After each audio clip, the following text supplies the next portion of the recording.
Example நீங்க food ரிவ்யூவரே பார்த்திருப்பீங்க. அவர் நிறைய சம்பாதிச்சிட்டாரு, டர்க்கி போய் டர்க்கி சாப்பிட்டாரு. ஏய், என்னைய வச்சு ஒன்னும் காமெடி கிமெடி பண்ணலையே.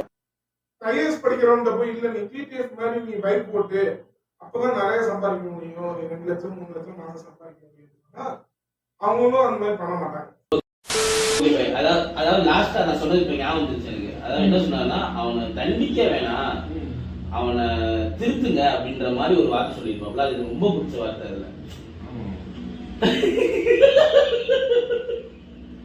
என்ன பண்றது, இப்ப அவர் திருந்துறாரா இல்லையாலாம் எங்களுக்கு முக்கியம் கிடையாது. ஃபர்ஸ்ட் அவர் வீடியோ கண்டினியூவா பண்ணிட்டே இருக்கட்டும். அவர் நல்லாதான் பண்றாரு.